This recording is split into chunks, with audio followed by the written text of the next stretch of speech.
रघुवीरसमर्थ गणाधीश जो ईश सर्वा गुणांचा मुळारंभ आरंभ तो निर्गुणाचा नमो शारदा मूळ चत्वार वाचा गमो पंथानंत या राघवाचा आपदामपहर्तारं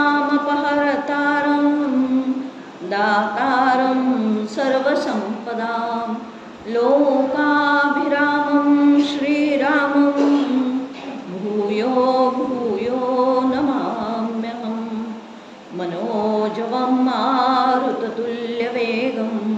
जितेन्द्रियं बुद्धिमतां वरिष्ठं वातात्मजं वानरयूथमुख्यं श्रीरामदूतं शरणं प्रपद्ये शुकासारिखे पूर्णवैराग्यजांसे वसिष्ठा परिज्ञानयोगेश्वराचे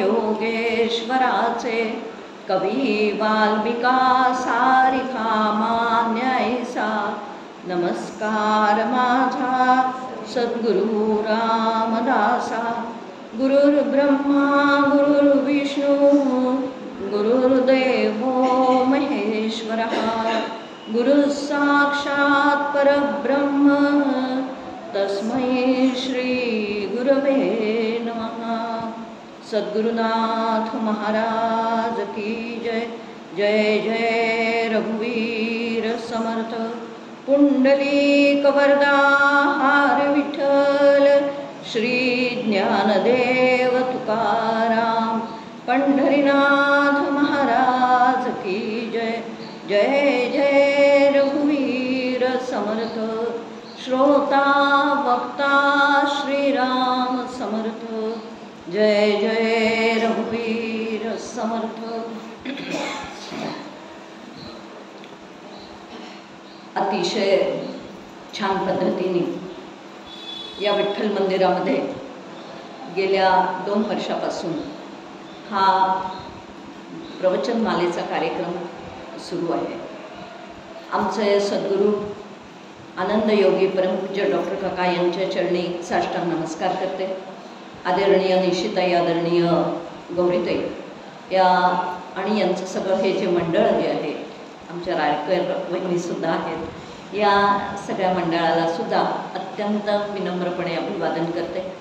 आणि हा जो काही 2 वर्षापासून उपक्रम डॉक्टर काकांनी सांगितल्याप्रमाणे सुरू आहे, सातत्याने अध्यात्माचा प्रचार आणि प्रसार करण्याचं कार्य हे जे काही या दोघांनी या ठिकाणी विडा उचललेला आहे आणि ते कार्य यांचं चालू आहे, तर आधीच सदिच्छा व्यक्त करते की हे कार्य पुढे सुद्धा अशाच पद्धतीने सुरू राहावं, कारण ती परमपूज्य डॉक्टर काकांची इच्छा आहे।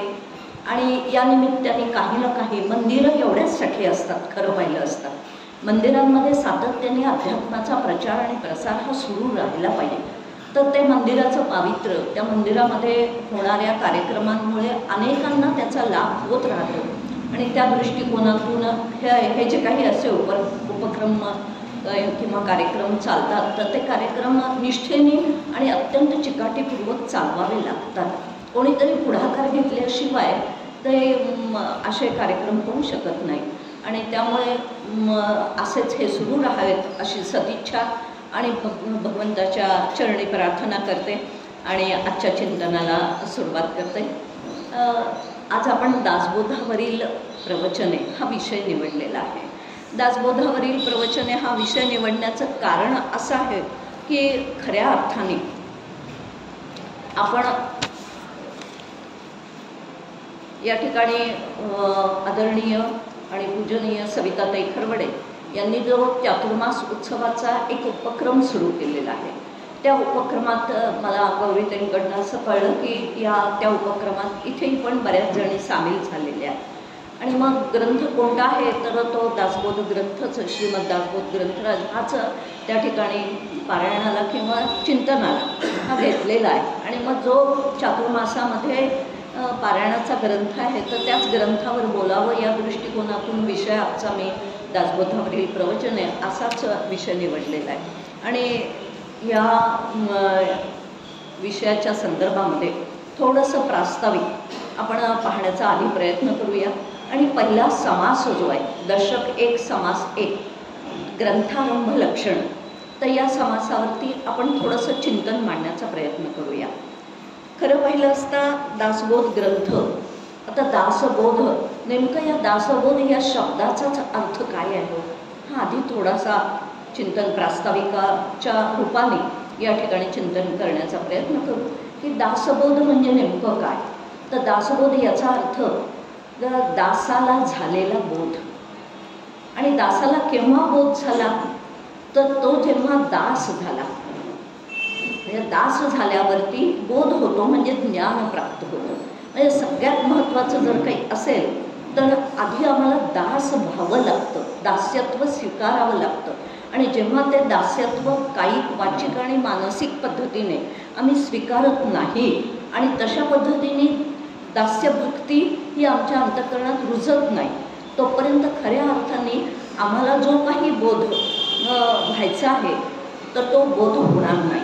आणि म्हणून दासाला झालेला बोध, म्हणून स्वतः रामदासांना हा बोध झाला. आणि का बोध झाला, तर ते स्वतः रामदास झाले. त्यांचे गुरु जे आहेत म्हणजेच प्रत्यक्ष प्रभू रामचंद्र त्यांनी त्या ठिकाणी दास्यत्व स्वीकारलं. आणि दास्यत्व स्वीकारून त्यांची तन मन धन कायिक वाचिक मानसिक इतकी काही सेवा केली, तर त्या ठिकाणी त्याचा परिणाम म्हणून त्या ठिकाणी त्यांना काय झालं, तर तो बोध झाला, म्हणजे ज्ञान प्राप्त झालं. आता हा एक अर्थ झाला. दुसरा अर्थ आहे की दासाला झालेला बोध, आणि दुसरा अर्थ दासाने केलेला बोध. आता दासाने कोणाला बोध केला, तुम्हा आम्हाला बोध केला. या दासबोधाच्या माध्यमातून समर्थांनी तुम्हा आम्हाला काय केलेला आहे, बोध केलेला आहे. आणि बोध केलेला असल्यामुळे त्या ठिकाणी खऱ्या अर्थाने मग आता इथे सुद्धा मग आम्ही जेव्हा दासबोध ग्रंथ वाचतो, दासबोध म्हणजे समर्थांना आम्ही गुरु मानून आम्ही त्या ठिकाणी त्यांची सेवा जी काही आहे ती सेवा आपल्याला करता आली पाहिजे. आणि ती सेवा केल्याशिवाय आम्हाला दासबोधात त्यांनी जे काही ज्ञान दिलेलं आहे ते ज्ञान आम्हाला काय, शाब्दिक ज्ञान कदाचित होईल, पण जे आम्हाला खऱ्या अर्थाने ज्ञान अनुभवायला यायला पाहिजे ते मात्र आम्हाला अनुभवता येणार नाही. आणि म्हणून माऊलीसुद्धा म्हणतात, सेवा हा वारवंठा. सेवा हेच काय आहे, वारवंठा आहे. आणि हे अशा पद्धतीचे कार्यक्रम घेणं ही सुद्धा एक प्रकारची काय आहे, तर आपल्या सद्गुरूंची सेवाच आहे. आणि त्या दृष्टिकोनातून म्हणजे अशा पद्धतीने दासाने केलेला बोध. आता हा दासाने केलेला बोधसुद्धा जो आहे तो आम्हाला हळूहळू का होईना पण आमच्या अंतःकरणात तो रुजला पाहिजे, पचला पाहिजे आणि आम्हाला त्याचा अनुभव आला पाहिजे. आता एक थोडासा आणखीन विचार करूया की या दासबोधाचं महत्त्व अपरंपार असं का म्हणून आहे हो, का म्हणून एवढा ग्रंथराज म्हटलं जातं बरं त्याला, म्हणजे सगळ्या ग्रंथांचा राजा असं म्हटलं जातं. ग्रंथराज म्हणण्याचं कारण त्या ठिकाणी आणि याचं महत्त्व जे काही आहे ते अपरंपार अशा पद्धतीचं आहे. कारण काय, तर ज्याप्रमाणे सूर्य उगवल्यानंतर आपल्याला सृष्टीतलं कळायला लागते, म्हणजे विश्वामध्ये कुठे चिखल आहे, कुठे घाण आहे, कुठे चांगले बगीचे फुललेले आहेत, हे दोन्ही दिसायला लागतं ना. जसं सूर्य प्रकाशित झाल्यानंतर सूर्याच्या प्रकाशात आम्हाला बाहेरची सृष्टी कशी आहे, काय आहे, चांगली आहे, वाईट आहे, कुठे उकिरडे आहेत, कुठे बगीचे आहेत, कुठे काय रस्ते चांगले आहेत, कुठे खराब झालेले आहेत, हे सगळं कोणाच्या प्रकाशात कळतं, सूर्याच्या प्रकाशात कळतं. अगदी त्याचप्रमाणे आमचं अंतःकरण जे काही आहे, जेव्हा आम्ही अशा पद्धतीने दासबोधाचं चिंतन करायला लागतो, अभ्यास करायला लागतो, वाचन करायला लागतो, तर त्यावेळेस आम्हाला आमचं अंतःकरण प्रकाशित होतं. आणि अंतःकरण प्रकाशित होतं म्हणजे नेमकं काय होतं, म्हणजे आमच्या अंतःकरणामध्ये कुठे कुठे कुविद्या लक्षणं दडलेली आहेत, कुठे कुठे करंट लक्षणं दडलेली आहेत, कुठे कुठे आणखीन तमगुण आहे, कुठे रजोगुण आहे, कुठे आणखीन काय, तर अशा पद्धतीने हे आम्हाला कळतं. त्याचबरोबर आमच्या अंतःकरणामध्ये कुठे सत्वगुण आहे, कुठे निस्पृह लक्षण आहे, काय किती ऑक्सिजनवर आमचं सत्वगुण चाललेला आहे, हे सुद्धा आम्हाला त्या ठिकाणी सत्वगुणसुद्धा आमच्यामध्ये किती आहे, उत्तम लक्षणं आमच्यामध्ये किती आहेत, सुविद्या लक्षणं आमच्यामध्ये किती आहेत. कारण हे सगळी लक्षणं जी आहेत दासबोधात सांगितलेली आहेत. आणि आत्ता मी जी काही थोडाफार उल्लेख केला, ज्या समासांचा उल्लेख केला, त्या समासांच्या द्वारे आम्हाला हे दोन्ही आमचं अंतःकरण प्रकाशित होतं. आणि आमचं अंतःकरण प्रकाशित होऊन आम्हाला काय व्हायला लागतं, आम्हाला कळायला लागतं की अरे आपल्यामध्ये हा गुण आहे, बरं आपल्यामध्ये मूर्ख लक्षणं आहेत, आपल्यामध्ये पडत मूर्ख लक्षणं आहेत, आपल्यामध्ये इतक्या प्रमाणात कुविद्या लक्षणं आहेत, आणि थोडीफार काही उत्तम लक्षणं आहेत, काही निस्पृह लक्षणं आहेत, थोडी ती काय आहे, थोड्या प्रमाणात ती आहे. म्हणजे या दोन्ही याचं प्रकाशन कोण करत आहे? दासबोध ग्रंथाच्या माध्यमातून या दोन्ही याचं प्रकाशन होत आहे. आणि या दोन्ही याचं प्रकाशन होत असल्यामुळे त्या ठिकाणी मग म्हणजे अधिक हा ग्रंथ काय करतो तर आमचं अंतःकरण जे आहे ते प्रकाशित करतो. म्हणजे कुठे काय आहे, किती प्रमाणात आहे, हे प्रत्येकाला हळूहळू का होईना पण कळायला लागतं. आणि मग जेव्हा अशा पद्धतीने आम्ही ते सगळं वाचतो, ऐकतो, मग आता ही दोन्ही लक्षणं समर्थांनी चांगली पण लक्षणं सांगितली आणि वाईट पण लक्षणं सांगितली. कशासाठी सांगितली तर वाईट लक्षणं जी आहेत ती त्यागार्थ बोलिले असं समर्थ म्हणाल की मी ते त्याग करण्यासाठी ही सांगितलेली आहे. आणि मग ही दुसरी लक्षणं, चांगली लक्षणं जी काही सांगितली आहेत ती कशासाठी सांगितली तर ती मी त्या ठिकाणी हळूहळू ती आपण स्वीकारावी याच्यासाठी ती सांगितलेली आहे. आणि मग जसं आमचं अंतःकरण प्रकाशित होतं मग तसं आम्हाला असं वाटतं की आमचं अंतःकरण विकसितसुद्धा झालं पाहिजे. नुसतंच प्रकाशित होऊन उपयोगाचं नाही. आणि म्हणून मग आपण काय करतो तर आपण त्यातली त्यागार्थ बोललेली लक्षणं हळूहळू टाकण्याचा प्रयत्न करायला लागतो. आणि जी काही स्वीकारण्यासाठी लक्षणं सांगितलेली आहेत ती लक्षणं आम्ही स्वीकारण्याचा हळूहळू प्रयत्न करायला लागतो. आणि असं जेव्हा आम्ही हळूहळू करायला लागतो तेव्हा आमचं अंतःकरण प्रकाशित झाल्यानंतर विकसित व्हायला लागतं. जसं सूर्याच्या प्रकाशात मगाशी आपण एक दृष्टांत घेतला, त्या दृष्टांताच्या आधारे आपण हा विषय मांडतो आहे की दासबोध ग्रंथ आमचं अंतःकरण प्रकाशित करतं. प्रकाशित केल्यानंतर ते आमचं अंतःकरण विकसित करतं. कारण जे टाकायचं आहे ते हळूहळू आम्ही टाकायला सुरुवात करतो. कारण समर्थांचा दासबोध ग्रंथ लिहिण्या पाठीमागचा उद्देशच मुळे हा होता की हा संपूर्ण समाज जो काही आहे तो संपूर्ण समाज हा उत्तम लक्षणांनी वेष्टित असा झाला पाहिजे. त्यांचं वैयक्तिक जीवन, त्यांचं कौटुंबिक जीवन, त्यांचं सामाजिक जीवन, त्यांचं आध्यात्मिक जीवन आणि सगळ्यात शेवटी राष्ट्रीय जीवन हे सगळं काय झालं पाहिजे तर उन्नत झालं पाहिजे. आधी स्वतःची प्रगती, वैयक्तिक प्रगती करताच मग कौटुंबिक प्रगती कशी होईल याचाही विचार आपल्याला करता आला पाहिजे. जर का वैयक्तिक आपली स्वतःची प्रगती करण्याचा आपण प्रयत्न केला तर साहजिकच त्या ठिकाणी आपल्या कौटुंबिक प्रगती किंवा उन्नती जी काही आहे ती सुद्धा व्हायला काय होते, त्यांनी आपोआपच मदत होते. आणि मग कौटुंबिक उन्नती व्हायला लागली आणि 4 जणांना त्या ठिकाणी तशा पद्धतीने आता इथे बरेच जण दासबोधाच्या परीक्षा दिलेल्या आहेत, त्याचबरोबर दासबोधाच्या परीक्षा देत आहेत आणि आता दासबोध पारायणाच्या निमित्ताने का होईना पण वाचन आणि अभ्यास चाललेला आहे. सांगण्याचं तात्पर्य एकच आहे की अशा पद्धतीने सगळ्या स्तरावर, नुसतं वैयक्तिक स्तरावर नाही तर तो कौटुंबिक, सामाजिक, आध्यात्मिक आणि राष्ट्रीय या सगळ्या स्तरावर मार्गदर्शन करणारा जर का उत्तम ग्रंथ कोणता असेल तर तो म्हणजे दासबोध आहे. आणि म्हणून श्रीमद दासबोधाचं महत्त्व हे अपरंपार आहे. कारण त्यातली भाषा जी आहे ती भाषा अत्यंत सोपी आणि सुलभ आहे.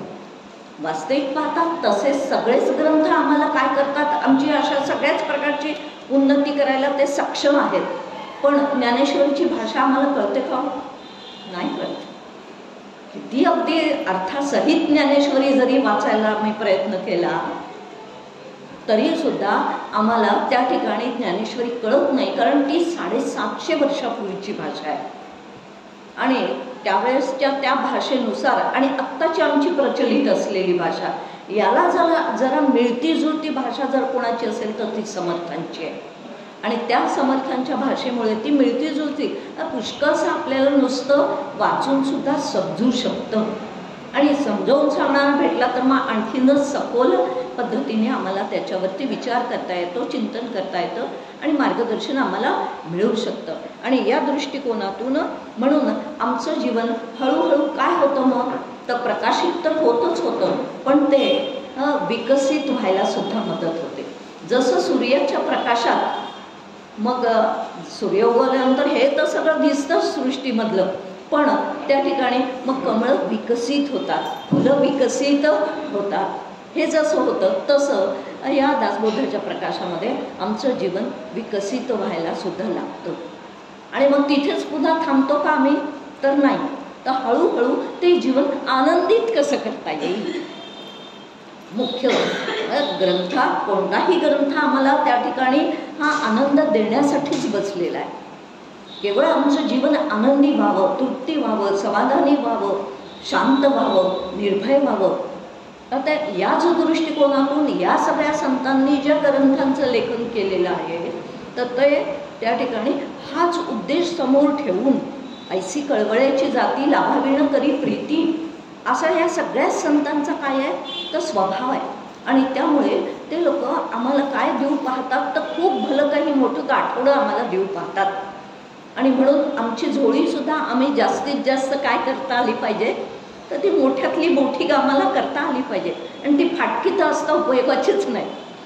सांगण्याचं तात्पर्य एकच आहे की अशा पद्धतीने मग आमचं जीवन आनंदित करायला सुद्धा हा दासबोध ग्रंथ जो काही आहे हा काय आहे कारणीभूत ठरतो. आणि म्हणून जीवन प्रकाशित करणे, जीवन विकसित करणे आणि जीवन काय त्या ठिकाणी त्या आनंदित करणे किंवा प्रफुल्लित करणे, हे तीनही गोष्टी ज्या काही आहेत या केवळ ग्रंथांच्या आधारे जसजसं आम्ही ग्रंथ समजून घेऊ तसतशीच आमच्यावरती समर्थांची कृपा अधिकाधिक होत जाणार आहे. मग ते समर्थांची कृपा म्हणजे प्रत्यक्ष समर्थ येतील आणि कृपा करतील असं नाही, तर आमचे जे सद्गुरू आहेत ते समर्थ स्वरूपच आहेत. आणि समर्थ स्वरूप आहे असं समजून त्या ठिकाणी त्यांनी दिलेली साधना जी काही आहे ती साधना आम्ही करत गेलो आणि ग्रंथ त्यांनी जो काही आम्हाला दिलेला असेल त्या ग्रंथाचा आम्ही हळूहळू का होईना पण सखोल अभ्यास करत गेलो तर हळूहळू त्या ठिकाणी आमचं जीवन आनंदाकडे जाणार आहे आणि आनंदित ते होणार आहे. आणि या दृष्टिकोनातून मग हा ग्रंथ जो आहे तो आपल्याला काय करायचा आहे तर समजवून घ्यायचा आहे. आता दुसरा मुद्दा येतो पुढे की असा हा ग्रंथ जो प्रकाशित करतो, विकसित करतो, आनंदित करतो, मग याला ग्रंथ का म्हणावं हे पण एकदा समजून घेता आलं पाहिजे. की का म्हणून आपण इतर पुस्तकांना काय म्हणतो, कादंबरी म्हणू, फार मोठी असेल कोणती की ज्यात चरित्र लिखाण केलेलं असतं त्याला आम्ही कादंबरी म्हणू, त्याला आम्ही पुस्तक म्हणू. पण याला आध्यात्मिक जे ग्रंथ असतात त्याला आम्ही ग्रंथ असा शब्द प्रयोग का केला जातो तर आम्हाला सगळ्यांना माहिती आहे की एक ग्रंथी नावाचा एक शब्द आहे आणि ग्रंथी नावाचा शब्द जो काही आहे त्याचा अर्थ गाठी असा होतो. ग्रंथी म्हणजे गाठी. आणि तुमच्या आमच्या अंतःकरणामध्ये अनेक प्रकारच्या ज्या काही गाठी आहेत त्या गाठी बसलेल्या आहेत. त्या गाठी नेमक्या कोणत्या आहेत तर अज्ञानाच्या गाठी आहेत, संशयाच्या गाठी आहेत, ममत्वाच्या गाठी आहेत, विकारांच्या गाठी आहेत, देहबुद्धीच्या गाठी आहेत. कितीतरी गाठी आम्ही काय आमच्या अंतःकरणात अशा काय केलेल्या आहेत तर त्या आमच्या आहेतच. आणि त्या गाठी सोडवण्याचं काम जो करतो त्याला ग्रंथ असं म्हणतात. गाठी सोडवण्याचं काम जे आहे तो जो करतो त्याला काय म्हणतात तर त्याला ग्रंथ असं म्हणतात. आणि म्हणूनच पहिल्या समासातच समर्थांनी त्या समासामध्ये जवळजवळ 3 ते 10 या ओव्यांमध्ये 10-12 ओव्यांमध्ये जवळजवळ समर्थांनी शुद्ध ज्ञानाचा निश्चय, शुद्ध भक्तीचा निश्चय, शुद्ध आत्मस्थितीचा निश्चय, देवाचा निश्चय, भक्तीचा निश्चय वगैरे असे अनेक निश्चय सांगितलेले आहेत. आणि असा निश्चय असा शब्द जेव्हा ते वापरतात म्हणजे त्या ठिकाणी मी शुद्ध ज्ञान म्हणजे काय हे तुम्हाला निश्चितपणे सांगतो. शुद्ध उपदेश म्हणजे काय हे मी तुम्हाला निश्चितपणे सांगतो. शुद्ध देव कशाला म्हणायचं, जीव आणि शिव हे नेमक्या यांचं कोणाला काय म्हणायचं तर ह्याच्या मी काय करतो निश्चितपणे आणि स्पष्टपणे निश्चय असा शब्द वापरलेला आहे. 5-6 ओव्या अशा त्यांच्या आहेत की ते असं म्हणतात की मुख्य भक्तीचा निश्चय, शुद्ध ज्ञानाचा निश्चय, आत्मस्थितीचा निश्चय बोलीला असे, शुद्ध उपदेशाचा निश्चय, सायुज्य मुक्तीचा निश्चय, मोक्षप्राप्तीचा, आता सगळ्याच ओव्या काही मी वाचत बसत नाही, पण अशा पद्धतीने सायुज्य मुक्ती म्हणजे काय हे निश्चितपणे मी तुम्हाला सांगतो की जे वाचल्यानंतर, ऐकल्यानंतर, श्रवण केल्यानंतर तुमच्या अंतःकरणात त्याच्याविषयी एक सुद्धा संशय राहणार नाही.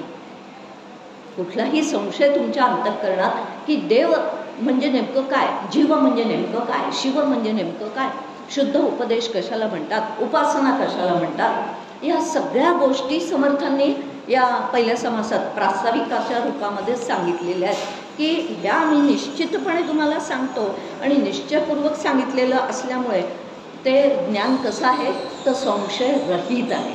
म्हणून आमच्या अंतःकरणात संशयाच्या ज्या गाठी आहेत त्या हळूहळू उकलायला लागतात. हळूहळू देव, सुरुवातीला तर आपण कोणताही आध्यात्मिक ग्रंथ वाचण्यापूर्वी देव खरंच आहे का, मग देवाचं नेमकं स्वरूप काय, काही कळत नाही. आपल्याला असं सुरुवातीला वाटतं की हा मूर्तीमध्ये असलेला देव म्हणजेच फक्त देव आहे. पण मग समर्थ जेव्हा चत्वार निरूपण करतात तेव्हा मग ते सांगतात की हा पहिला देव आहे, जो मूर्तीमध्ये अधिष्ठित आहे तो देव जो आहे तो पहिला आहे. दुसरा जो देव आहे तो अवतार रूप देव आहे. तिसरा जो देव आहे तो ईश्वर रूप देव आहे. आणि चौथा जो देव आहे तो निर्गुण निराकार असलेला देव आहे. आणि म्हणून पहिल्या देवाचं साधना करत करत, उपासना करत करत शेवटच्या देवापर्यंत आम्हाला जायचं आहे की जो निर्गुण निराकार आहे. त्या देवापर्यंत आम्हाला, म्हणजे देवाचं स्वरूप आम्हाला कळलं की नाही, की देव नेमकं देव म्हणजे कोणाला म्हणायचं. तर ते त्या याच्यात शिरले मी तर आणखीन देव म्हणजे त्या ठिकाणी देव या धातूपासून दोन शब्द तयार होतात. एक दिवा शब्द तयार होतो आणि एक देव शब्द तयार होतो.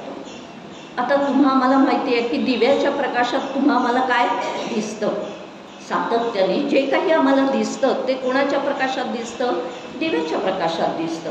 म्हणजे सूर्याच्या प्रकाशात, चंद्राच्या प्रकाशात, नक्षत्रांच्या प्रकाशात, हे आता भौतिक दिवे जे काही आहेत, इलेक्ट्रिसिटी त्या प्रकाशात किंवा टॉर्चच्या प्रकाशात किंवा काय, आता हे सगळे प्रकाश जे आहे हे कसे आहेत, भौतिक आहे. आणि या भौतिक दिव्याच्या प्रकाशात आम्हाला दिसतं.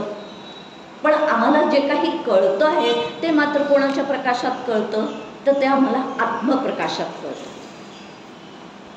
जेव्हा लाईट जातात आणि तेव्हा आम्हाला कळतं की अरे आता अंधार झाला, मग आता अंधारसुद्धा मला कोणाच्या प्रकाशात दिसला आणि कळला. किंवा मी रात्री एखादं स्वप्न पाहते, आता माझे डोळे मिटलेले असतात आणि मी रात्री मी काय म्हणते, काल रात्री मी असं स्वप्न पाहिलं, वाईट होतं का चांगलं होतं वगैरे वगैरे. तर पाहिलं याचा अर्थ काय, ते मला दिसलं.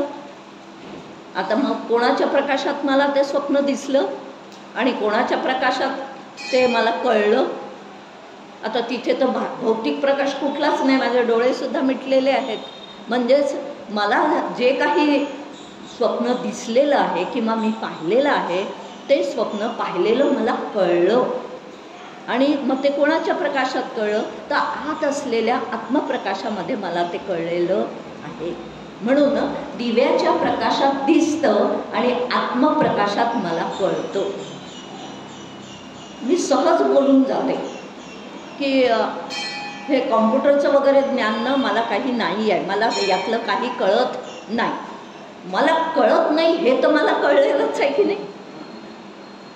मग आता हे मला काही कळत नाही, हे जे काही मला कळलं ते मला पुन्हा कोणाच्या प्रकाशात कळलं तर त्या देवाच्या प्रकाशात कळलं. आणि त्यालाच देव म्हणजे आत्मा किंवा ब्रह्म असं त्याला म्हणतात. आणि त्या दृष्टिकोनातून मग देव ही संकल्पना समर्थ आमची स्पष्ट करतात. आणि हळूहळू मग ह्याच्या सगळ्या संकल्पना जशा जशा आमच्या स्पष्ट होत जातात तसं तसे आमचे सगळे अंतःकरणातले संशयाच्या गाठी ज्या काही आहेत त्या संशयाच्या गाठी या हळूहळू काय होतात, नाहीशा व्हायला लागतात. म्हणून संशयाच्या गाठी नाहीशा होतात. त्याचबरोबर ममत्वाच्या गाठीसुद्धा कर्मयोगे सकळ मिळाली, एके स्थळी जन्माला आली आणि ती तुवा आपुली मानिली कैसिरे पडत मूर्खा. जेव्हा आम्ही अशा पद्धतीने ममत्व ठेवतो तेव्हा आम्हाला समर्थ पडत मूर्ख म्हणून काय करतात, आम्हाला संबोधतात. अर्थात त्यांच्या त्या रागवण्यामध्ये सुद्धा किंवा त्यांच्या थोड्याशा कठोर बोलण्यामध्ये सुद्धा आमचं कल्याणच दडलेलं असतं. आणि त्या दृष्टिकोनातून म्हणून समर्थांचे जे 3 ग्रंथ आहेत ना, विशेष करून समर्थ संप्रदायाचे असलेले 3 ग्रंथ, ते 3 ग्रंथ आम्हाला सगळ्यांना माहिती आहेत की एक आहे ते मनाचे श्लोक आहे, दुसरा आहे तो श्रीमद ग्रंथराज दासबोध आहे, आणि तिसरा ग्रंथ जो आहे तो आत्माराम आहे. तर आता या 3ही ग्रंथांमध्ये समर्थांच्या वेगवेगळ्या भूमिका समर्थांनी स्वीकारलेल्या आपल्याला दिसतात.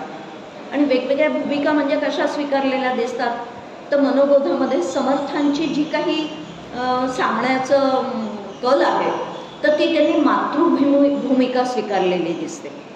आणि का म्हणून मातृभूमिका म्हणायची त्याला, तर अत्यंत हळुवारपणे मनाला अंजारून गोंजारून, बाबा म्हणणार सज्जना तू सज्ज आहेस ना, सज्जना भक्तिपंथीची जावे, बाबा तू काय कर, अगदी आईच्या भूमिकेतून मला मनाच्या श्लोकातून शिकवतात की त्या ठिकाणी कठोर बोलणं नाही दिसत आपल्याला.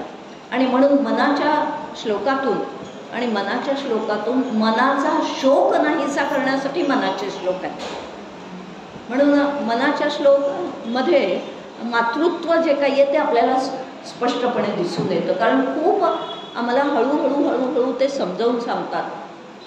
मना सज्जना काय म्हणतात ते भक्तिपंथीची जावे, त्याचबरोबर निंद्यते सर्व सोडून द्यावे, वंदते सर्व भावे करावे.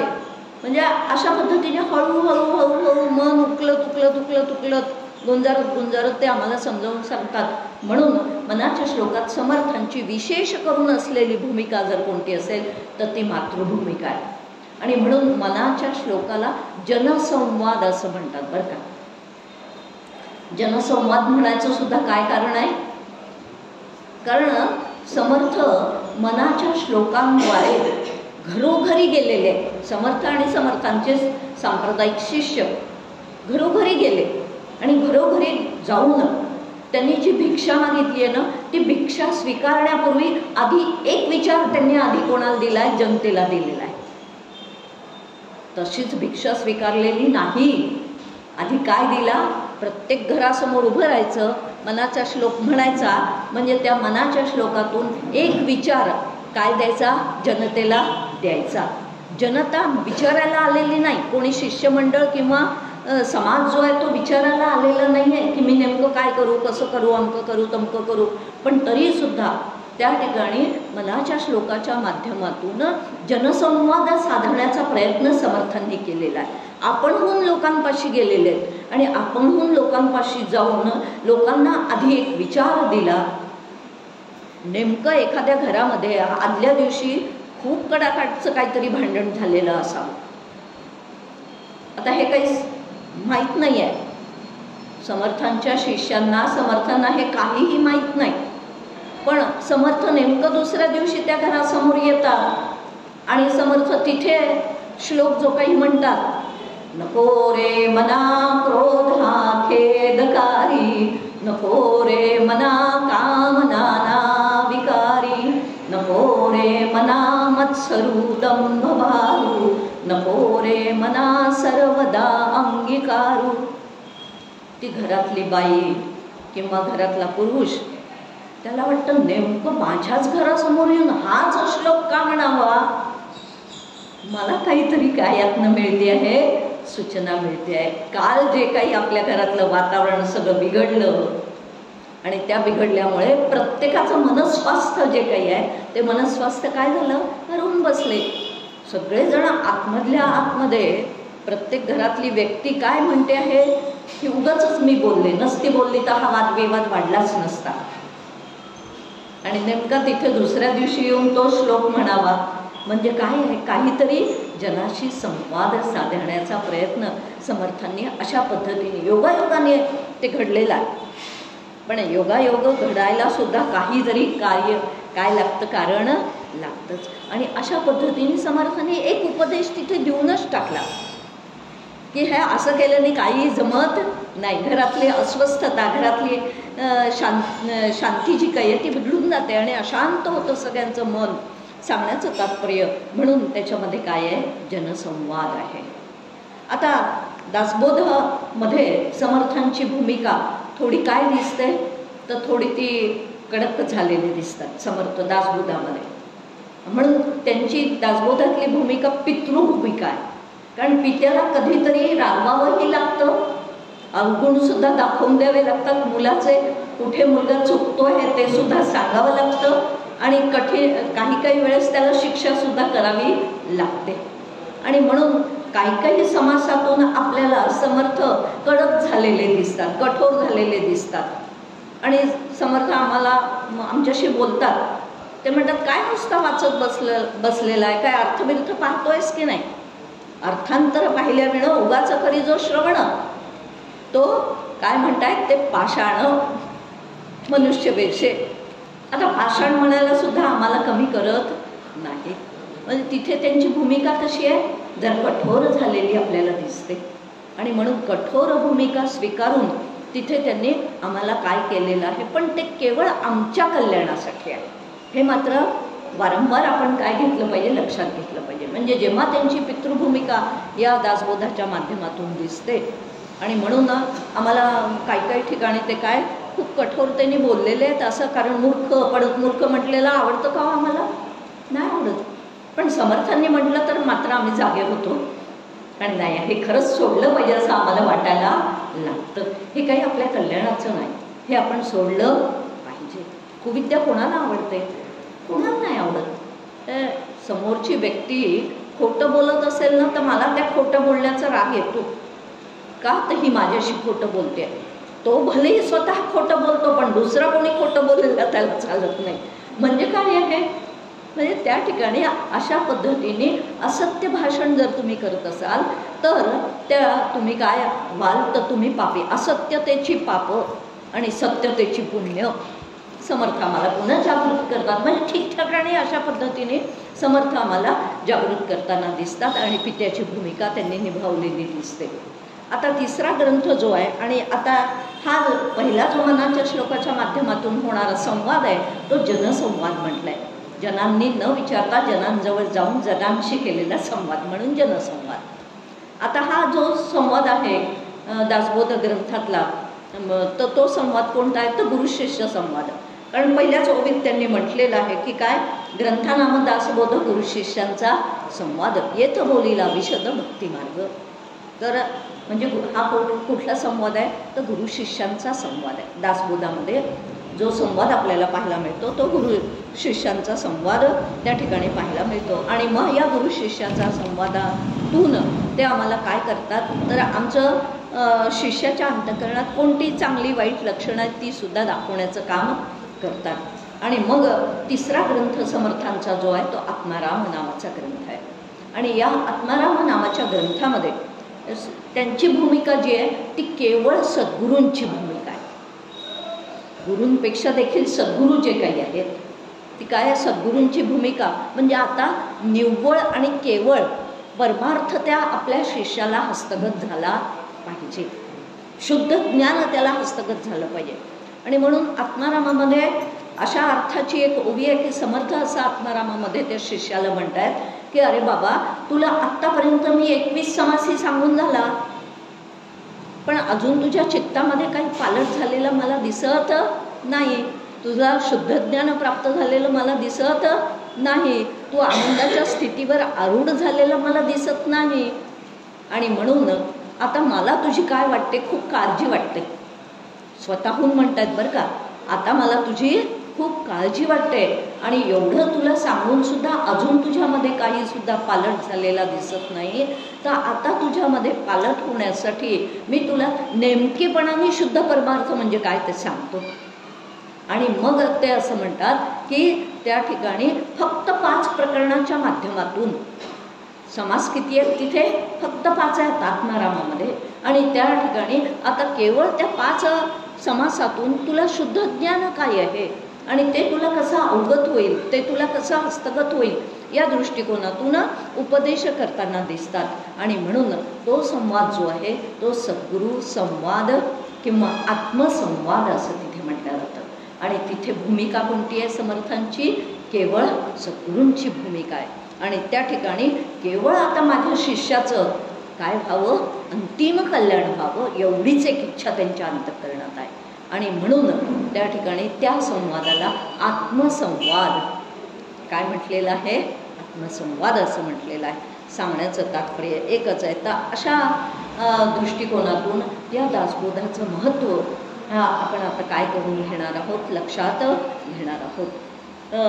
परदेशामध्ये एकदा एक असं चर्चासत्र आयोजित केलं गेलं होतं आणि त्या चर्चासत्राला आपल्या भारतातून भारताचे प्रतिनिधी या दृष्टिकोनातून परमपूज्य गोविंदगिरी महाराज जे आहेत तर ते भारतातून त्या चर्चासत्राला त्या ठिकाणी गेलेले होते.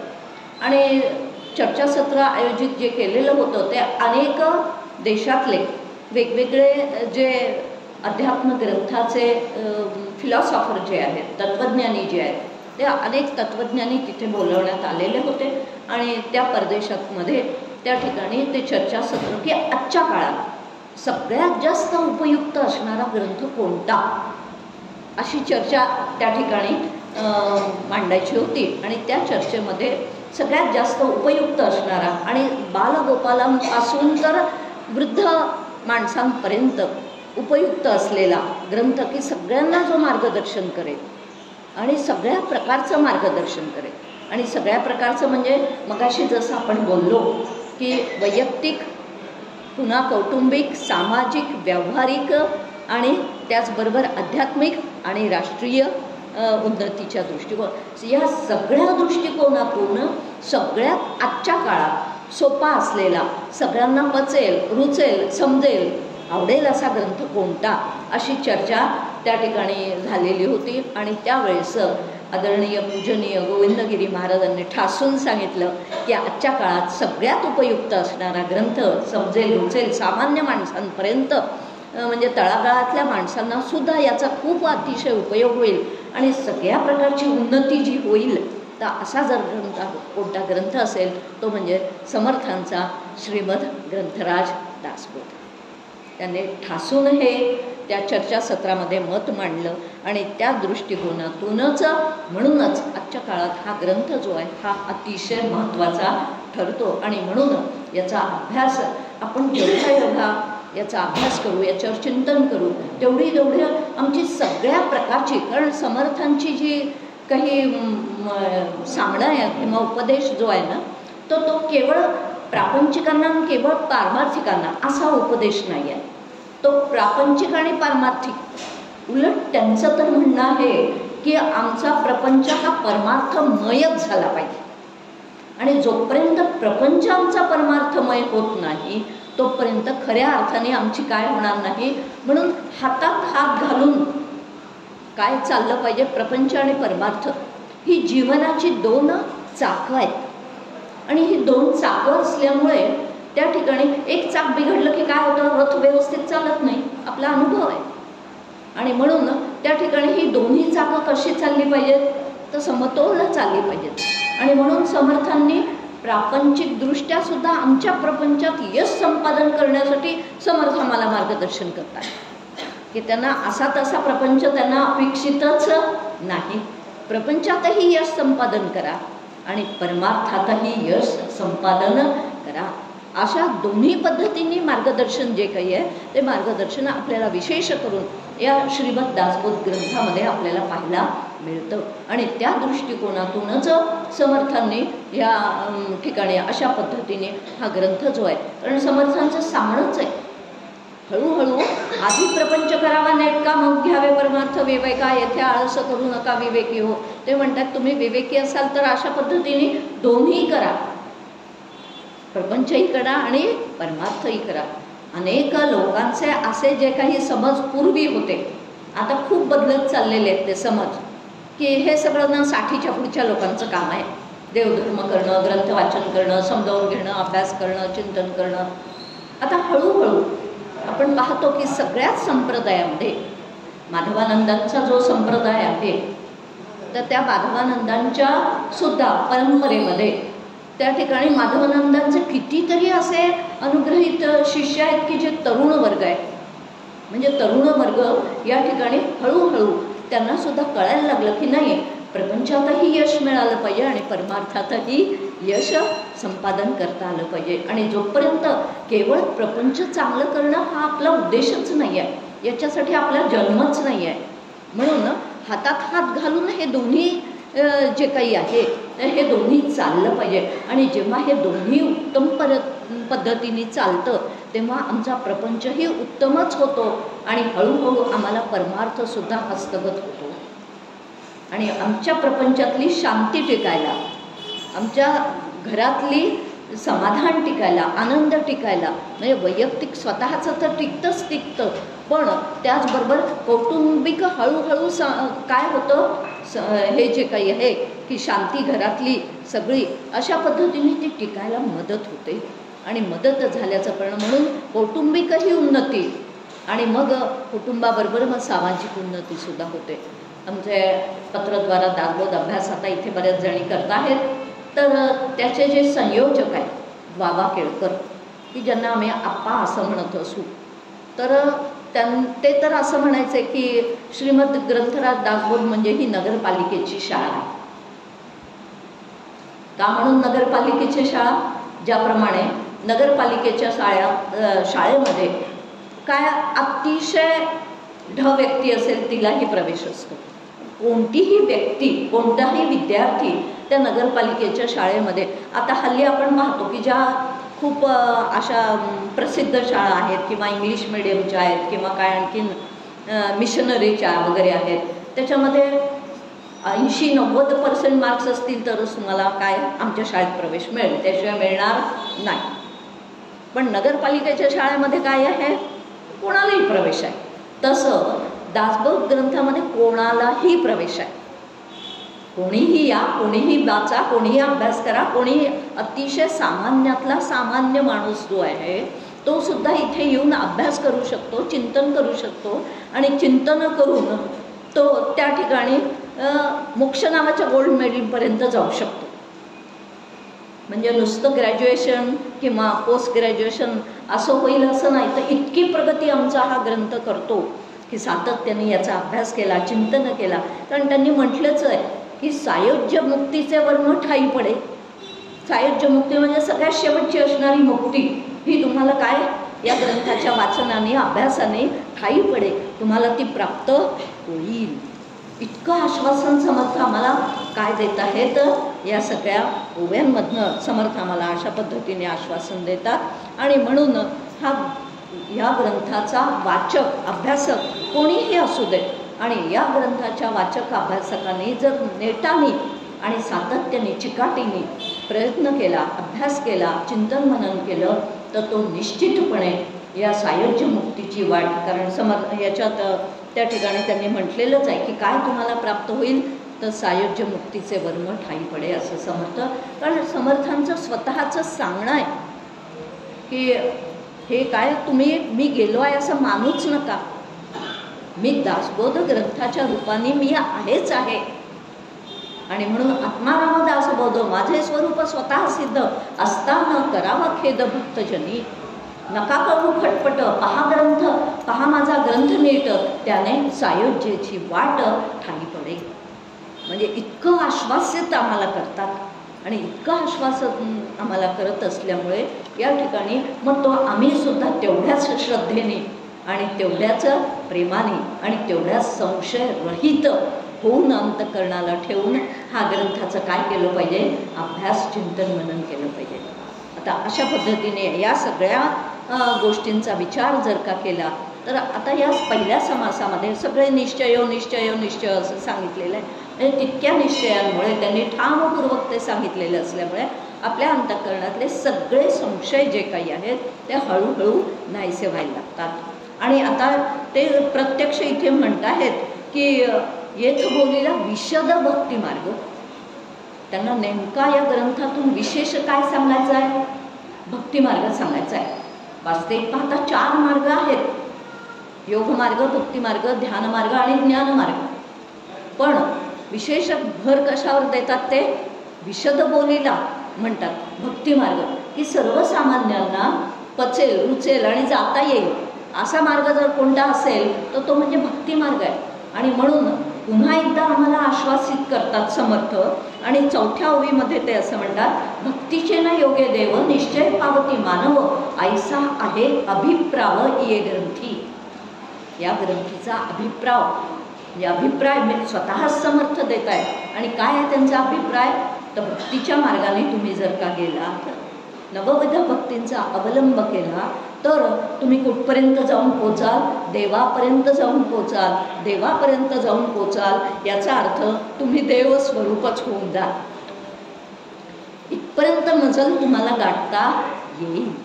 आणि हे त्यांनी आम्हाला आश्वासित केलेलं आहे. हे वचन त्यांनी दिलेलं आहे आम्हाला. पण आम्हाला त्या ठिकाणी तशा पद्धतीने ते सांगतात, तशा प्रकारची भक्ती आम्हाला करता आली पाहिजे. आणि म्हणून यातल्या सगळ्याच ओव्यांचा विचार करणं शक्यच नाही आहे 1-1.25 तासामध्ये. आपण 1-2 ओव्यांचा यातला विचार करूया आणि याच्या अभ्यासामुळे नेमकं काय होतं त्याची फलश्रुतीसुद्धा थोडीशी आपण पाहण्याचा प्रयत्न करूया. आता इथे जेव्हा ते असं म्हणतात की भक्तीचे न योगे देव निश्चय पावती मानव ऐसा हे अभिप्राव ये ग्रंथी, असं जेव्हा समर्थ म्हणतात, तर मग आता ही नेमकी भक्ती म्हणजे तरी काय? भक्तीचं स्वरूप जे काही आहे ते सुद्धा आम्हाला व्यवस्थितरित्या समजलेलं असेल तर आम्ही भक्ती करू शकतो. नाही तर आम्ही जे करू ना त्यालाच आम्ही काय म्हणू? भक्ती असं म्हणायला लागू. की आम्ही देवाला फूल वाहतोय, देवाची पूजा अर्चा करतोय, देवाला काय आणखीन एखाद्या ग्रंथाचं पारायण करतोय, तीर्थयात्रा करतोय, दानधर्म करतोय, एखादा सत्यनारायण घालतोय, श्रावण सोमवार करतोय, अमुक आम्ही करतोय. या सगळ्यालाच आपण केवळ काय म्हणू? भक्ती असं म्हणू. आणि त्या ठिकाणी हे सगळं करणं म्हणजे भक्ती असा सर्वसामान्य लोकांचा काय असतो? समज असतो. पण नेमकी भक्ती म्हणजे काय याचा खुलासा त्या ठिकाणी या ग्रंथामध्ये आपल्याला केलेला दिसतो. आणि बाबासाहेब बेलसरे त्यांच्या ग्रंथामध्ये स्पष्टीकरण करताना सांगतात की भक्तीचे मुख्य 4 जे काही प्रकार आहेत, की भक्ती म्हणजे नेमकं काय, तर ते 4 प्रकार स्वतः बाबासाहेब याच्यामध्ये ते सांगतायत. आणि ते असं म्हणतात की भक्ती म्हणजे आम्ही आत्ता जे काही उल्लेख केला की उपास तपास करणं, ग्रंथपारायण करणं, तीर्थयात्रा करणं, दानधर्म करणं, किंवा काय सत्यनारायण घालणं, महालक्ष्म्या बसवणं, गणपती बसवणं, अरे हे सगळं धार्मिकता आहे, नाही असं नाही. पण ही भक्ती आहे असं म्हणता येत नाही. हे अर्थात हे काही करू नये अशातला भाग अजिबात सुद्धा नाही. पण भक्ती हे सुद्धा एक शास्त्र आहे. आणि ते शास्त्र असल्यामुळे त्या शास्त्राच्या पद्धतीनेच ते आम्हाला करता आलं पाहिजे.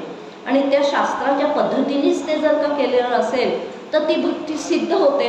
अन्यथा मग मला परवडेल तशी, मला जमेल तशी, मला काय वाटेल तशी, अशी ती भक्ती होते. पण त्या भक्तीने मग साध्य होत नाही. जसं स्वयंपाक हे एक शास्त्र आहे की नाही? शास्त्र आहे. आणि मग त्या शास्त्राप्रमाणेच तो स्वयंपाक करता आला पाहिजे. आणि आता उदाहरण घेऊया आपण की आता मला शिरा करायचा आहे. आता मला नुसतं माहिती आहे शिऱ्याला काय काय लागतं. दूध लागतं किंवा पाणी लागतं, रवा लागतो, तूप लागतं, गॅस पेटवलेला लागतो. आता मी हे सगळं जे काही आहे ते सगळं एकत्र केलं आणि दिलं शिजायला ठेवून, चालेल का? जमेल का शिरा? नाही. त्याच्यामध्ये एक शास्त्र आहे की नाही, की नाही तुपावरती आधी खमंग तो भाजला पाहिजे. खमंग भाजल्यानंतर गुलाबी रंग आल्यानंतर मग त्याच्यात दूध किंवा पाणी टाकलं पाहिजे. मग त्याला एक वाफ आणली पाहिजे. मग त्याच्यानंतर त्यात साखर टाकली पाहिजे. मग दणदणीत 2 वाफा न लागता आल्या पाहिजे. आता असं सगळं या प्रोसिजरने केलं तर तो शिरा नावाचा पदार्थ व्यवस्थितरित्या होईल. अन्यथा तो व्यवस्थितरित्या होणार नाही. म्हणून स्वयंपाकशास्त्र जसं आहे तसंच भक्तिशास्त्र सुद्धा आहे. आणि म्हणून भक्ती म्हणजे काय हे नेमकं आम्हाला समजून घेणं अत्यंत गरजेचं आहे. आणि ते जोपर्यंत आम्ही व्यवस्थितरित्या समजावून घेत नाही तोपर्यंत आम्ही खऱ्या अर्थाने भक्ती आमच्या अंतःकरणात, भक्ती याचा अर्थ सरळ अर्थ जर घ्यायचा झाला तर देवाविषयीचं प्रेम म्हणजे भक्ती. आता देवाविषयीचं प्रेम म्हणजे भक्ती. देव आहे असं 100% मानणं म्हणजे भाव. भाव आणि भक्ती याच्यामध्ये काय आहे? फरक आहे. पण 100% देव आहेच, मला तो दिसलेला असू दे किंवा नसू दे. तो मला कळलेला असू दे किंवा नसू दे, पण तो देव 100% मी आहे याबद्दल काही शंका आहे कोणाच्या अंतःकरणात नाही, अजिबात शंका नाही. मी आहे याबद्दल कोणाच्याही अंतःकरणात शंका नाही. तसं देव आहे याबद्दल अंतःकरणात अजिबात शंका नसणे याला भाव असं म्हणतात. पण नुसता भाव असून चालत नाही, तर काय लागतं, त्याचं भावाचं रूपांतर भक्तीमध्ये व्हावं लागतं. आणि भक्तीमध्ये रूपांतर केव्हा होतं, जेव्हा भक्तिशास्त्र आम्ही समजावून घेतो तेव्हा. भक्ती नेमकी कशाला म्हणतात हे जेव्हा आम्ही समजावून घेतो तेव्हाच. आणि म्हणून मग भक्ती म्हणजे नेमकं काय, तर 4 पद्धतीने या भक्तीचा विचार जो आहे तो विचार केलेला आहे. आणि तो विचार करत असताना ते असं म्हणतात की पहिला भक्ती म्हणजे पहिलं त्याच्यामध्ये एक घटक येतो आणि त्याचा अर्थ असा होतो की भजनम भक्ती. ही भजन करण्याला काय म्हणतात, भक्ती असं म्हणतात. आता भजन करायचं म्हणजे काय, नुसतं टाळ घ्यायचं आणि भजन म्हणायचं हा त्याचा अर्थ नाही आहे. तर भजन याचा अर्थ तू भगवंतामध्ये रस घे, तू भगवंताचं रसस्वादन कर त्या ठिकाणी. आणि म्हणून तू भगवंताची भक्ती कर म्हणजे नेमकं काय कर, तर भगवंतामध्ये रस घे म्हणजे इंटरेस्ट घे. आणि भगवंताला काय इंटरेस्ट केव्हा घेतो एखाद्या गोष्टीमध्ये, जेव्हा त्याच्यामध्ये काय त्याला आम्ही प्राधान्य देतो. जेव्हा आम्ही प्रपंचाला प्राधान्य देतो तेव्हा प्रपंचाची भक्ती म्हणजे आसक्ती निर्माण होते. पण जेव्हा आम्ही भगवंताला प्राधान्य देऊन त्या ठिकाणी मग भगवंताच्या माध्यमातून जे जे आम्हाला काही करायला हवं आहे ते आम्ही सगळं करायला लागतो, तेव्हा मग ती भक्ती निर्माण होते. म्हणून प्रपंचातली आसक्ती असते आणि भगवंताच्या संदर्भातली काय असते, भक्ती असते. आणि म्हणून पहिलं जर का काय असेल तर प्रकार जर तर कोणता असेल, घटक त्यातला कोणता असेल तो म्हणजे भजनम भक्ती. ही की त्याचं रसस्वादन घे, भगवंताचा महिमा तू जाणून घे, भगवंताचं स्वरूप तू जाणून घे. भगवंताचं स्वरूप जाणून घेऊन तू त्याचं स्तुतिगान कर, तू त्याचं गुणगान कर, तू त्याचे किती गुण आहेत काय आहेत हे तू समजावून घे. आणि असे ते गुणगान म्हणजे रामाचे गुण किती आहेत, राम किती पद्धतीने रामाचे गुण वर्णन रामायणामध्ये करायला लागलं ना तर काय माणूस गुणगान करता करता थकून जाईल एवढे रामाचे गुण आहेत. म्हणून तू आधी जो कुठं तुझं आराध्य दैवत असेल त्या दैवताचे तू आधी गुणगान काय करायला शिक, त्याचे गुण समजून घे, त्याच्या लीला ऐक, त्याच्या कथा ऐक, त्याचं नाम घे.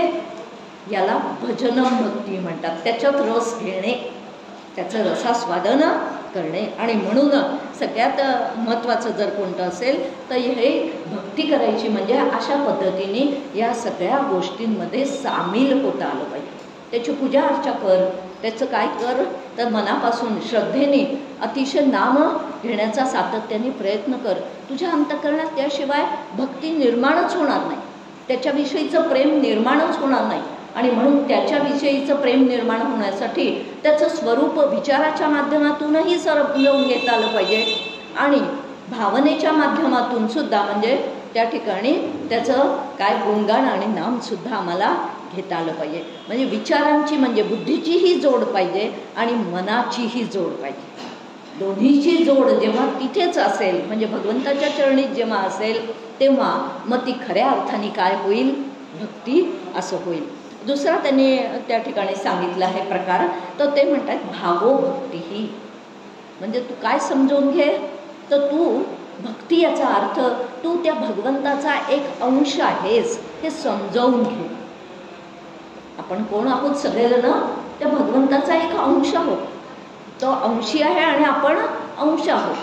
आणि त्या दृष्टिकोनातून तू त्याचा अंश आहे म्हणजे तू त्याचा एक अवयव आहेस, तू त्याचा एक भाग आहेस, तू त्याचा एक वाटा आहेस, तू त्याचा आहेस, त्याच्यापासून आहेस.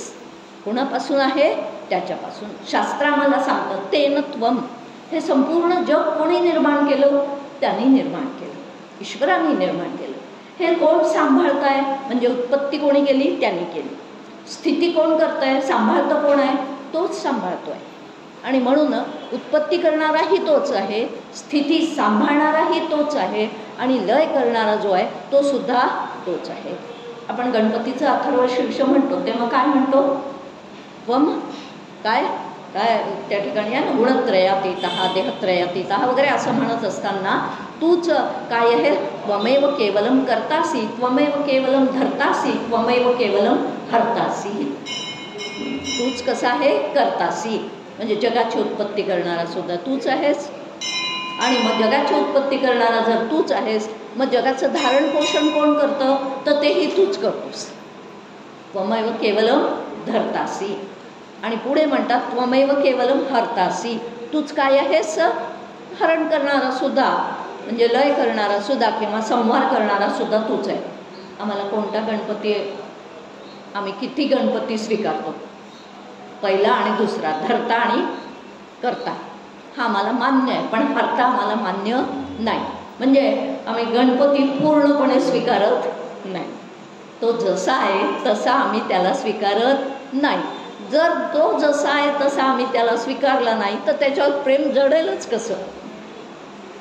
आम्हाला तो जसा आहे तसा आम्हाला पूर्णपणे काय करता आला पाहिजे? स्वीकारता आला पाहिजे. आणि तसा जर आम्ही तो स्वीकारला, म्हणून तू काय आहेस त्याचा? तर बाबा रे, तू त्याचा एक अंश आहेस. आणि त्याचा अंश असल्यामुळे त्या ठिकाणी मला खऱ्या अर्थाने मग त्या अंशीपर्यंत काय करायचं आहे? जायचं आहे. आणि त्याचा अंश असल्यामुळेच मला खऱ्या अर्थाने कशाची चाड आहे किंवा कशाची ओढ आहे? ज्ञानाची ओढ आहे, मला अस्तित्वाची ओढ आहे आणि मला आनंदाची ओढ आहे.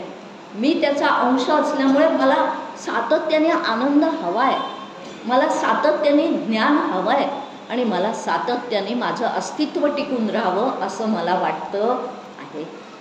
उगीच्या उगीच लोक देणग्या देतात आणि नाव लिहायला सांगतात का?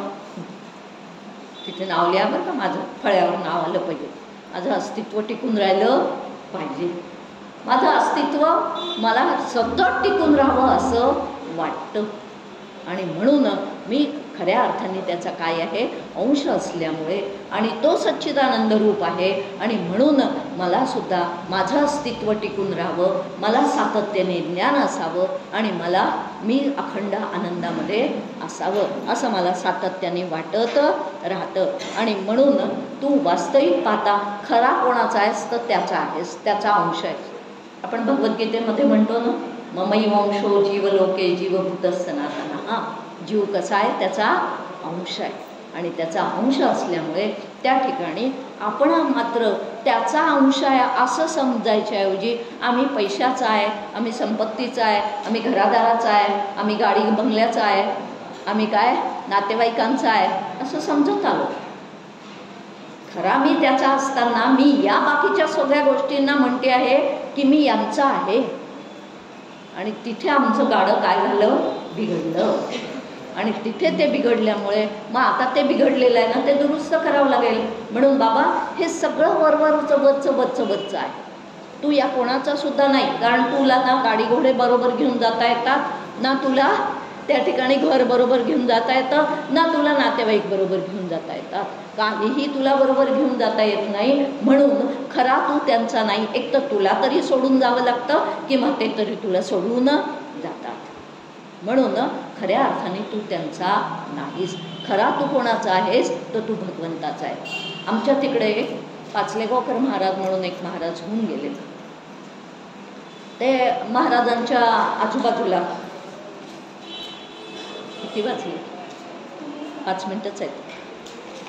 तर त्यांच्या आजूबाजूला ना लहान लहान मुलं असायची. एक 5-7 वर्षाची, 8 वर्षाची अशी मुलं त्यांच्या आजूबाजूला असायची.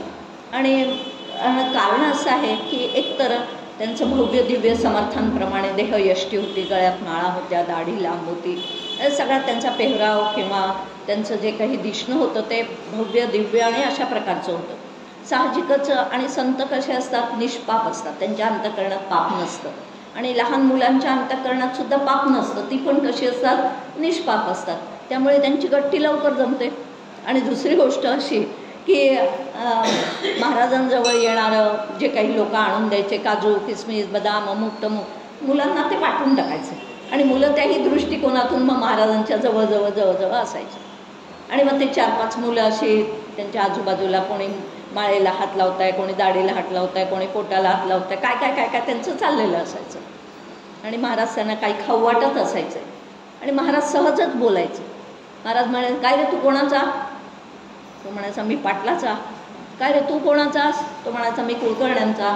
तू कोणाचा? मी देशमुखांचा. म्हणजे अशी वेगवेगळी नावं घेऊन ते सांगायचे की मी अमक्याचा, मी तमक्याचा, मी तमक्याचा.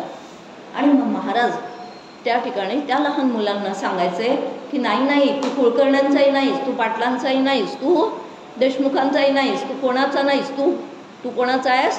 तू देवाचा आहेस. म्हण मी देवाचा आहे. कोणाचा आहे? देवाचा आहे. आता त्या लहान लहान मुलांना काय बरं हे समजायचं? काही समजायचं नाही.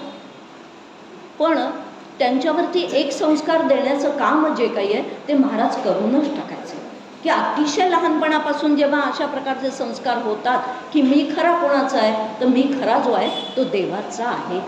आणि म्हणून शास्त्रही आम्हाला सांगतं की तस्यत्वम, तू कोणाचा आहेस? त्याचा आहेस. आणि त्याचा असल्यामुळे मग हे तू काय कर, तर तू मानायला शिक. मी त्याचा एक भाग आहे, मी त्याचा एक वाटा आहे, मी त्याचा आहे, बाकी कोणाचा सुद्धा तू नाहीस. तिसरा मुद्दा जो येतो ते म्हणतात भंजनम भक्ती. पहिली कोणती पाहिली? पहिली भक्ती कोणती बघितली? भजनम भक्ती. दुसरी कोणती पाहिली? भागो भक्ती. तू त्याचा एक भाग आहे. पहिली भजन म्हणजे तू त्याचं भजन कर. भजन कर याचा अर्थ रसस्वादन कर. आणि मग तिसरी भक्ती सांगतात. आता ते भजनम नाही म्हणत आहेत, आता तिसरा काय म्हणतात? भक्ती खरी कशाला म्हणायची? भंजनम भक्ती. भंजन म्हणजे काय? मोडणे, तोडणे, नाश करणे. त्या ठिकाणी पूर्णपणे ते त्याचा काय झाला पाहिजे, तर नाश झाला पाहिजे. अशा पद्धतीने मग काय तोडायचं आहे, काय फोडायचं आहे, कशाचा नाश करायचा आहे? तर भगवंताच्या आणि तुझ्या आड येणाऱ्या ज्या ज्या गोष्टी आहेत त्याचा तू विमोड कर, त्याचा तू नाश कर, त्याचा तू काय कर, त्या ठिकाणी मग पूर्णपणे त्या तोडून टाक, त्या फोडून टाक. आता माझ्या आणि भगवंताच्या म्हणजे माझ्या आणि आनंदाच्या आड काय येतं? ते सगळं मोडायचं, तोडायचं, फोडायचं. तर माझ्या आणि त्याच्या आड जर काही येत असेल तर ते सगळ्यात पहिल्यांदा म्हणजे अज्ञान येतं, अहंता येते, अविद्या येते. कारण मी ह्या अविद्येमुळे, या अहंतेमुळे दूर गेलो, त्याच्यापासून खूप लांब गेलो. आणि मी त्या ठिकाणी जे नसताना ते मी स्वतःला समजायला लागलो. त्या अज्ञानामुळे किंवा त्या अहंतेमुळे, त्या ममतेमुळे, त्या वासनेमुळे अनेक गोष्टी आहेत या सगळ्या आनंदाच्या आड येणाऱ्या. आणि आनंद म्हणजेच देव. हे 100% अगदी काय गाठच मारून ठेवायची आपल्या अंतःकरणात. या गाठी सोडायच्या आणि या गाठी बांधायच्या. कोणत्या गाठी सोडायच्या आहेत? अहंतेची, ममतेची, वासनेची वगैरे, ही जी काही अविद्येची या गाठी ज्या काही आहेत, कर्तृत्व भोक्तृत्वाची, या सगळ्या गाठी हळूहळू सोडायच्या आहेत. आणि कोणत्या गाठी बांधायच्या आहेत? मग मी त्याचा आहे. मी त्या ठिकाणी देव हा आनंद रूपच आहे आणि मी त्याचा अंश आहे, म्हणून मला आनंदाची चाड आहे. सातत्याने आपल्याला काय असते, मग ह्या ज्या काही त्याच्या आणि माझ्या आड येणाऱ्या ज्या गोष्टी आहेत त्या सगळ्या काय टाकायच्या आहेत? तोडून आणि मोडून टाकायच्या आहेत. मग अविद्येला कशाने तोडायचं? तर सद्विद्येने तोडायचं. वासनेला कशाने तोडायचं? तर वासनेला सत्संगाने तोडायचं. कारण तुकाराम महाराजांचा अभंग आहे, त्या ठिकाणी ते असं म्हणतात की काय, संतचरण रज लागता सहज, वासनेचे बीज जळून जायत. वासनेचं बीज कोणामुळे जळून जातं? वासना कोणामुळे नाहीशी होते? संतांचा सहवास केल्यामुळे. त्यांचे चरणरज आम्हाला लागले तर त्या ठिकाणी काय होतं, तर वासनेचे बीज हळूहळू नाहीसं व्हायला लागतं. वासना कमी कमी व्हायला लागतात. आणि त्या कमी कमी जशा जशा होतील तसं ते वासना हळूहळू तोडीला आणि मोडकळीला जाईल. आणि जशी जशी ती मोडकळीला जाईल तसा तसा आमचा आनंद अधिकाधिक प्रगट व्हायला लागेल. आणि त्या दृष्टिकोनातून मग वासनेला सुद्धा आम्हाला तोडायचं आहे. अज्ञान कशाने नाहीस होईल? ज्ञानाने नाहीस होईल. म्हणून सुरुवातीला परोक्ष ज्ञान आवश्यक आहे.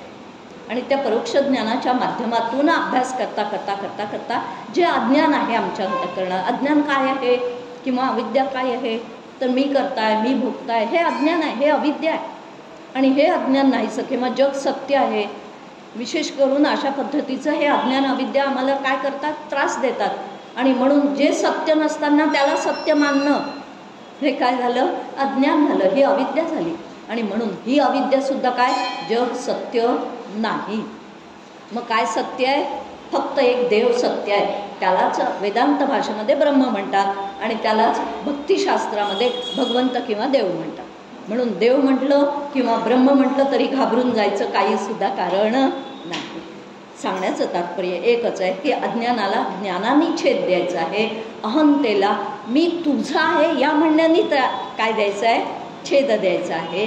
मी तुझा आहे आणि माझ्याजवळ असलेलं सगळं तुझं आहे, माझं नाही. माझं म्हटलं की गुंतला आणि तुझं म्हटलं की सुटला.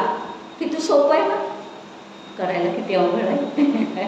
म्हणायला खूप सोपं आहे. माझं माझं म्हणायला गेलं, ममत्वाने गुंतला की तो तिथे अडकलाच, तो बांधल्याच गेला. पण तुझं आहे, हे तुझं आहे, तू सांभाळतो आहेस, तू करतो आहेस, तुझ्यामुळे चाललेलं आहे हे सगळं. तू तू तू तू तू असं हळूहळू हळूहळू आमच्या अंतःकरणात फीड करायला गेलो तर काय होईल, हळूहळू या सगळ्या गाठी ज्या काही आहेत ममत्वाच्या, त्या ममत्वाच्या गाठी सुटायला लागतील.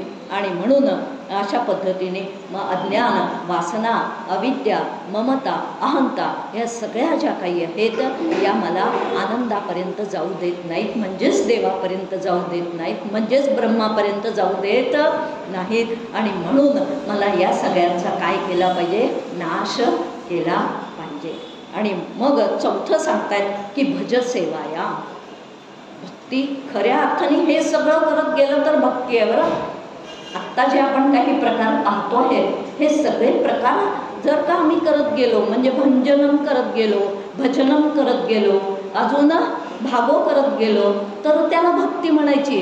नुसतं केवळ आम्ही जे बरोबर करतोय त्याला भक्ती म्हणून चालणार नाही. अंतःकरणाची स्थिती कशी असली पाहिजे आणि अशी ती हळूहळू जर का तयार झाली तर खऱ्या अर्थाने ती भक्ती होते, अन्यथा ती भक्ती होत नाही. आणि म्हणून चौथा प्रकार ते सांगतायत की भज सेवाया, तू काय कर तर त्याचं त्या ठिकाणी सेवा कर, तू त्याचा आश्रय घे. आणि तू जर का त्याचा आश्रय घेतलास तर खऱ्या अर्थाने मग तू काय होशील, सेवक होशील.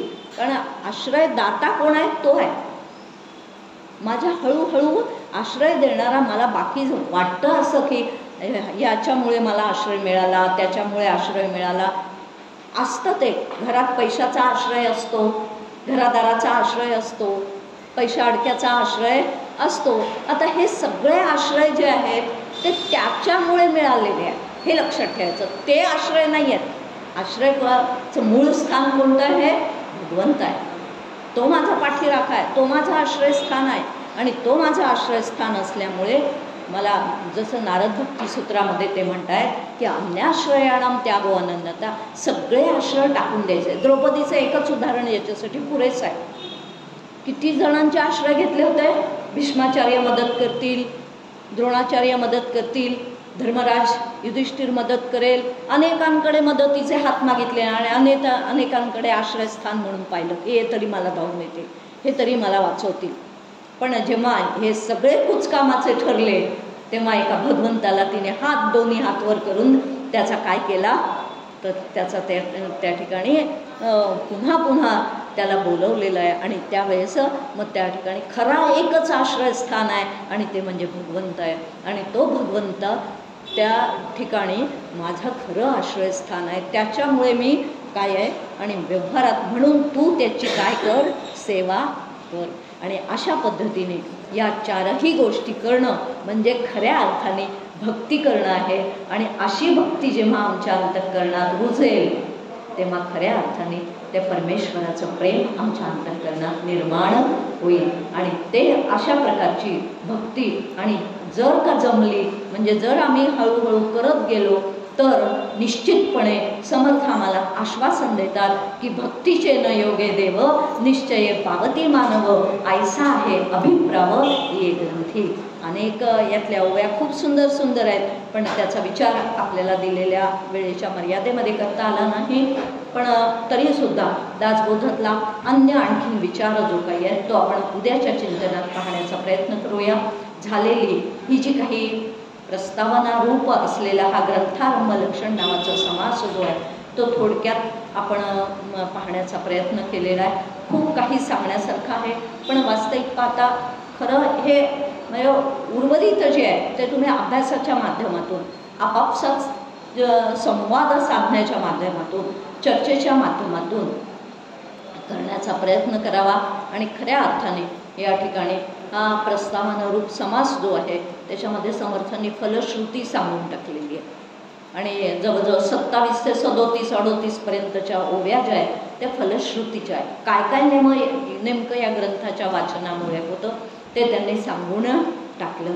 आणि तशी ती फलश्रुती आपल्याला प्राप्त व्हावी अशी सदिच्छा व्यक्त करून झालेलं चिंतन समर्थांच्या चरणी